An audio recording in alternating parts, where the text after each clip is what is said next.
Chartist is a let us say, a small but perfectly formed magazine of the left.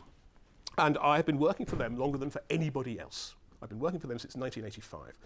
Look, you cannot get that long for murder if you kill a policeman with the blackened bones of his slain children and show no remorse. Honestly, it's extraordinary. And last year they invited me to their editorial dinner, editorial board's annual dinner, which is nice thing to have, in an upper room in a pub in Borough. And I don't know what Mike was expecting me to do, but I just felt I should do this, which is what I did. And it's called The Iron Mash of Anarchy, as I wrote it with my fellow poet, the late Percy Bysshe Shelley. As I lay asleep quite near Brockley, there came a voice from over the sea, and with great power it forth led me to walk in the visions of poesy. I met Murder on the way, looking like Esther McVeigh, wearing a jewelled diadem and golden shroud. She'd hired them along with a strong graveyard whiff from Mr. Ian Duncan Smith. The poor and the disabled cowered behind her as McVeigh devoured a meal made up mostly of them, then wiped her lips on her shroud's hem and farted. The fart truly stank. She waved towards a new food bank. Behold, she belched, the system works, the shirker now no longer shirks. Behind her shuffled, vast and wailing, the troll Fuck-Up, a.k.a. Grayling. Every footstep where he trod, the ground turned into shit from sod. For into shit turned all he'd clutch. He'd been born with a Copros touch. Excepting for the cash in billions, he threw aloft. This lot's Carillions, he yelped as down the money rains on stagecoach and on Virgin trains, till Fuck-Up's puking up his brains, which hits the stinking ground and twitch. He mouthed, blessed deserving rich, and brainless, clueless, lumbered forth, south-easterlywards, never north. But halt!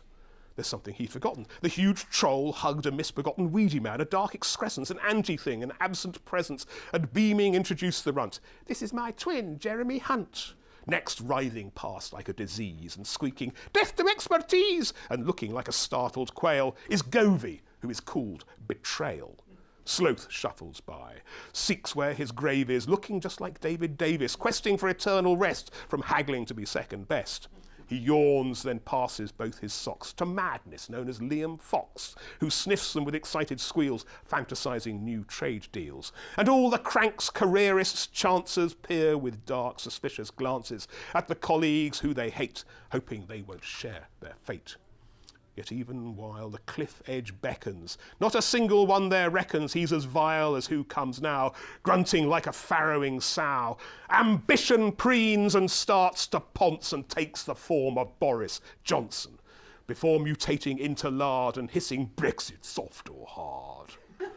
And many more destructions played in this ghastly masquerade. The fires of hell had made them crisper, muttering in a pious whisper. Protect the squillionaires from tax, keep all regulations lax, shelter a finance director by fighting back the public sector, protect us from yet more migration and threats of miscegenation, and stuff good folk just know is bad, like PC lefties going mad, and make the claimants eat their young while everybody else eats dung served up by the Daily Mail, and guarantee that every jail is understaffed and under pressure because the taxpayers' treasure must not be wasted on the poor or the feckless anymore. And outsourcing the air we breathe to Oxy-Virgin will relieve the deficit so generations yet unborn will find our nation's very fabric was unfurled so Brex UK can lead the world.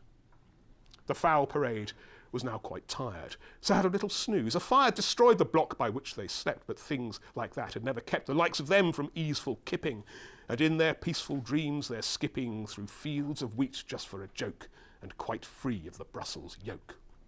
In realms of wakefulness, alas, other things had come to pass. For standing in a golden cage, shackled to a necrophage, the one leader they could afford, the one they all safely ignored, the prisoner that set them free, the Iron Mask of Anarchy. And she wore a queenly crown, and in her grasp a sceptre shone, and on her brow this mark I saw, I am God and King and Law. Well, just below that, I was able to read the motto, strong and stable. And there she stood, it seemed forever, irrespective of the weather. Rain and hail and sleet poured down on her ever-rusting crown, then superseded in a bit by an endless shower of shit. Awaking then, The vile army, the foaming mad and simply smarmy, drunkards with intoxication of the wines of desolation, took up once more their mad parade, past closed-down shop or fracked-up glade, with a pace halting and lame, offering us more of the same, the triteness, spite, the easy hate, which had served them well of late.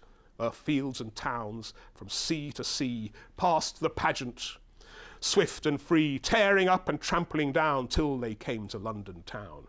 And each dweller panic-stricken felt his heart with terror sicken, hearing the tempestuous cry of the iron mask of Anarchy.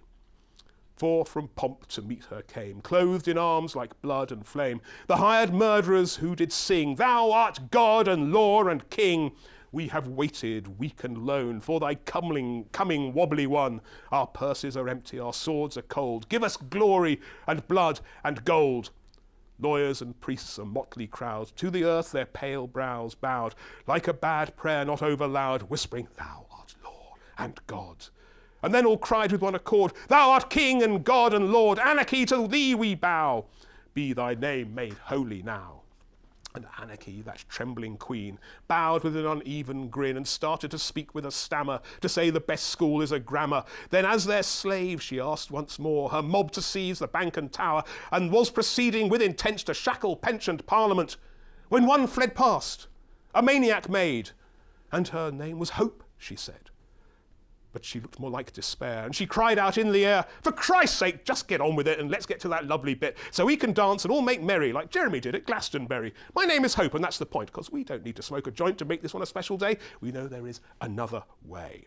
You think neoliberalism is fine, doing fine, viewed through the prism of itself. That may be said, it needs reminding that it's dead. It needs repeating that the onus of England's glory is not the bonus of bankers who have banked on failure, nor policies just aimed to jail you. Don't despair, get slightly pissed, carry on reading Chartist. Support each other, organise, don't believe the media's lies. We all know the Tories are shit, and most of them now suspect it. We also know that Labour's for us, so let's now join in Shelley's chorus. All together now, rise like lions after slumber in unvanquishable number. Shake your chains to earth like dew, which in sleep had fallen upon you. Ye are many, they are few. Thank you.